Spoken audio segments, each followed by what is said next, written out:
ఈ సక్సెస్లో మొదటి కారణం ప్రజల దగ్గరికి సిరీస్ని తీసుకెళ్ళటానికి వారధిగా నిలబడిన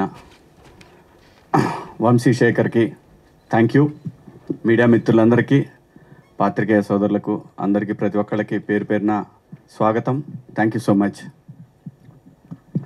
#90s కథ వినగానే సింగిల్ సిట్టింగ్లో ఓకే చేశారని చెప్పారు. కథ విన్నప్పుడు సింగిల్ సిట్టింగ్లో కాదు, ఒక ఎపిసోడ్ విన్నా కానీ చచ్చినట్టు ఓకే చేస్తారనిపించినటువంటి స్క్రిప్ట్ ఇది. అంత బాగుంది స్క్రిప్ట్. నేను మిస్సమ్మ సినిమా చేసినప్పుడు ఆ సంవత్సరం కాదు, అప్పటికి ఇండియన్ టాప్ 50 ఫిలిమ్స్లో మిస్సమ్మ కూడా ఒక సినిమా. నీలకంఠ గారు చేశారు అది. ఇవాళ ఇండియన్ వెబ్ సిరీస్లో సౌత్లో కానివ్వండి, ఓవరాల్గా ఎనీ ఓటీటీ ప్లాట్ఫామ్లో టాప్ 5లో ఉండాల్సినటువంటి అన్ని క్వాలిటీస్ ఉన్న వెబ్ సిరీస్ #90s. ఒక ఓటీటీకి అసలు సబ్స్ వస్తాయా రావా అని అనుకుని నేనైతే అనుకోలేదు. గ్యారంటీగా ఈటీవీ అనేది ఒక బ్రాండ్, డెఫినెట్గా వస్తుంది.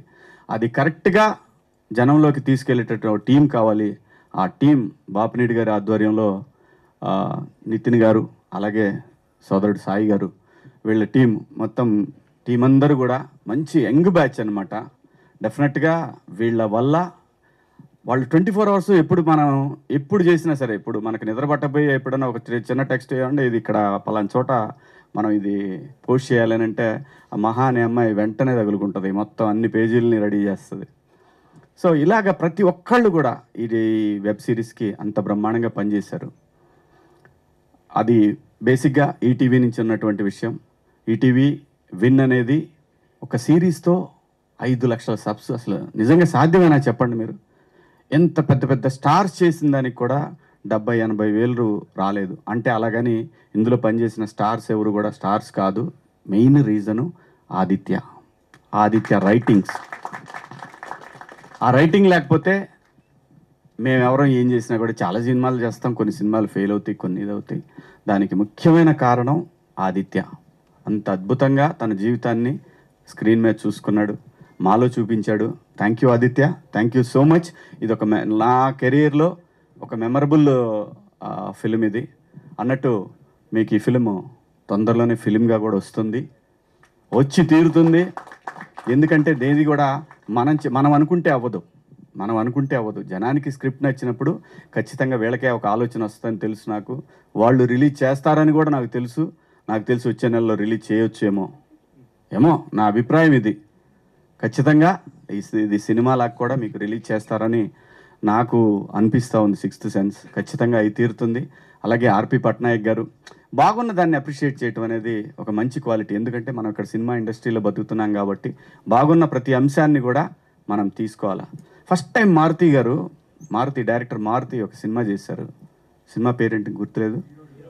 ఈ రోజుల్లో చిన్న సినిమా, చాలా చిన్న సినిమా. నేను పేపర్ యాడ్ ఇచ్చా. ఎందుకంటే నేను అలాగే నాకు తెలిసినంత వరకు ఏదైనా సరే సినిమా బాగుంది అంటే నేను ఎక్కడో చోట పోస్ట్ చేస్తా. ఎందుకంటే మనం ఇక్కడ బతుకుతున్నాం. సినిమా ఇండస్ట్రీలో అన్నీ బాగుండి అందరూ బాగుంటేనే మనం కూడా బాగుంటాం అనేది నా అభిప్రాయం. థ్యాంక్ యూ ఆర్పి గారు, థ్యాంక్ యూ సో మచ్. అలాగే ఈ సినిమాకి పనిచేసినటువంటి టెక్నీషియన్స్, అజింబాయ్ వండర్ఫుల్ కెమెరామెన్.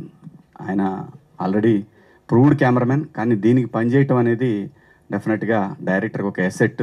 అలాగే సురేష్ బొబ్బిలి గారు ఇంకా సాంప్రదాయం అనేది అతనికి ఒక జీవితాన్ని ఇచ్చేసింది. ఖచ్చితంగా ఇంతకన్నా పెద్ద ట్యూన్ ఎక్కడా కూడా చూడలేదు నేను గడిచిన కొన్ని సంవత్సరాల్లో. ఇంతకన్నా పెద్ద కాలర్ ట్యూన్ అనేది రాదు అని నేను అనుకుంటున్నాను. అలాగే సోషల్ మీడియాలో ఇలా మారుమోగిపోతూ ఉంది. థ్యాంక్ యూ సురేష్ గారు. బ్రహ్మాండంగా ఈ బ్యాక్గ్రౌండ్ స్కోర్ కానివ్వండి, సాంగ్స్ కానివ్వండి, అలాగే లిరిక్ రైటర్స్ కానివ్వండి, బ్రహ్మాండంగా పనిచేస్తారు ఈ సినిమాకి. అలాగే ఎడిటరు నూలి కదా, శ్రీధర్ గారు. అలాగే ప్రొడక్షన్ టీం, లోపల దాక్కుంటాడు అతను, ఎప్పుడు బయటికి రాడు, వినోద్ గారు. అలాగే మిత్రుడు షర్విన్, ఇంకా మనోడు.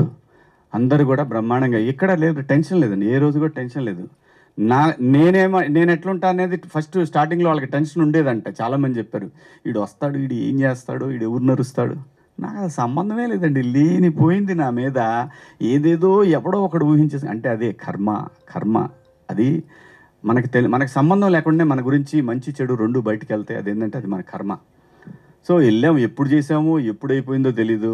అక్కడి నుంచి అయిపోయి పెట్టి సర్దుకొని బిగ్ బాస్ హౌస్ పోయా. అంత సింపుల్గా అయిపోయింది, అంత బాగా జరిగింది, ఇది అంత అద్భుతంగా జరిగింది. దీనికి రీజన్ ఏంటంటే ప్రొడక్షన్ బన్ను కానివ్వండి. బన్ను అంటే రాజశేఖర్ మన నవీన్ గారి తమ్ముడు. నవీన్ గారు ఎంత ప్యాషనెట్ అంటే ఆయన ఒక్కొక్క నెక్స్ట్ ఫిలింకి ఆయన తయారు చేసినటువంటి విఎఫ్ఎక్స్ కానివ్వండి, అవన్నీ ఎంత బ్యూటిఫుల్గా ఉన్నాయంటే కిక్ వస్తుందండి. అట్లాంటివి చూసినప్పుడు అనిపిస్తుంది. నాకైనా కొన్ని విజువల్స్ చూపించారు, ఎంత అద్భుతంగా ఉన్నాయంటే అలా చూస్తూ 2 hours 3 hours అలాంటి విజువలైజేషన్ అలా వెళ్ళిపోతూ ఉంటే ఎక్కడికో తీసుకెళ్ళిపోయాడు అసలు ఆ విజువల్స్ అన్నీ కూడా. Such a wonderful director. అంత విజన్ ఉంది కాబట్టే ఈ స్క్రిప్ట్ వినగానే వెంటనే యాక్సెప్ట్ చేశారు. సో ఇక నా పర్సనల్ ప్రమోషన్ కోసం అయితే మంచి క్యారెక్టర్లు చెప్పండి, ఖచ్చితంగా చేస్తాను. మంచి క్యారెక్టర్లు అయితేనే చేస్తాను. ఎందుకంటే 10 ఏళ్ళు సినిమా చేయనప్పుడు సర్వైవ్ అయిన నేను ఏదో ఒక సక్సెస్ వచ్చిందని చెప్పి ఏది పడితే అది కూడా చేయాలని నాకు లేదు. నాకు చిన్న బిజినెస్ ఉంది.